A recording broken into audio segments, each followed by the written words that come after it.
Well, good morning, everybody. It's May 4th. No, I am not going to say what you think I'm going to say or what everybody else is posting on Facebook.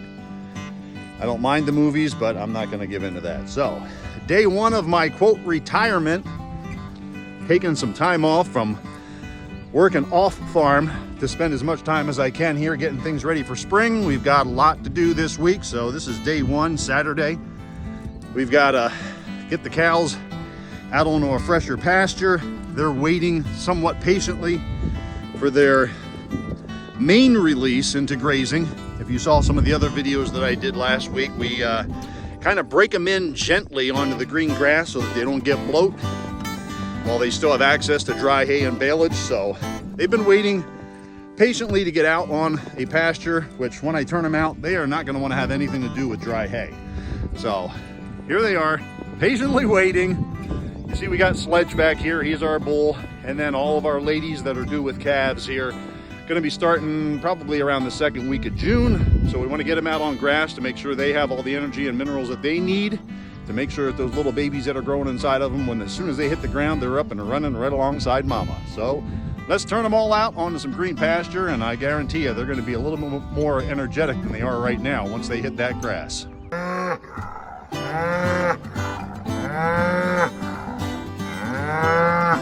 Yeah, what she said. As you can see, all the grass out here on the outside of the pastures are going bonkers. Down there we're Impa, and who else do we have down there? We got Little Squirt, we got Yin Yang, we've got Velvet, and a couple of the other ones that are down there that we don't want to have bred until August. Rotational pastures that we have them on throughout the year. One in the front here, one in the back, one on the back side, and then we have this one here, so we rotate them through as we're just getting ready to start our grazing season. This is where we turned out the main herd. Oh, here comes Joy Joy. She knows where the grass is. We turned them out on this pasture here and then the one out behind the workshop last week to kind of get their stomachs accustomed to having that fresh green grass. Here come the rest of them. Now we got the gate open, so we're going to let them out into their pasture here. Man, these girls can sure move, even when they're carrying possibly twins inside of them. But when there's grass to be eaten, they know what to do with it. Even got some of the boys over here. That's little Huey. Remember we used to bottle feed him about 1.5 years ago? Did pretty darn good. Well, the grass ain't looking too good right here in the initial stages of where they're going to be entered into. Lots of clover, lots of grass, but as they go out farther, it gets a lot taller and a lot thicker. So this is where they're going to be now for probably another week. We'll still have their supplemental dry hay because they're pretty good at regulating their diet.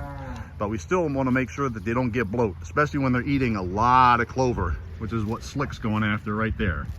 It's like cow candy.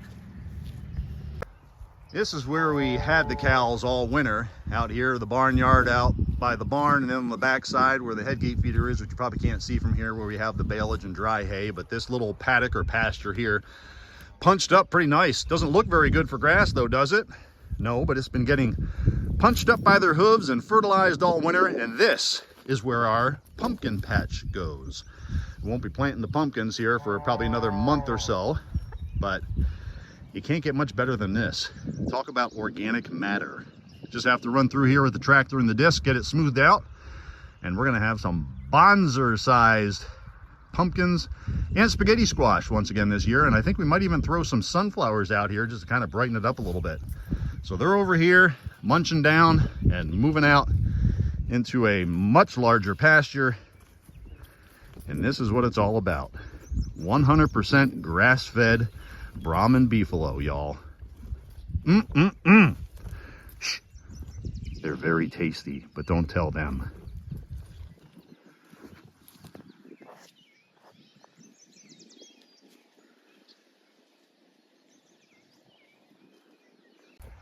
Here comes Slick. That's Joy Joy's boy from 2 years ago. He's looking good. He'll be hanging out with us for a couple more months and be going for processing this fall. No, he's not Black Angus. We don't raise crazy cows here. He's a cross between Brahman and Beefalo. His daddy was all gray, almost the color of Big Tasty here. And his mama, all brown. So, you never know what you're gonna get. Raising cows here on the Coon family farm is just like a box of chocolates. Speaking of chocolates and candy, I told you that they love being out here on this grass, but it's not just grass. You take a look a little bit closer to what we have in here.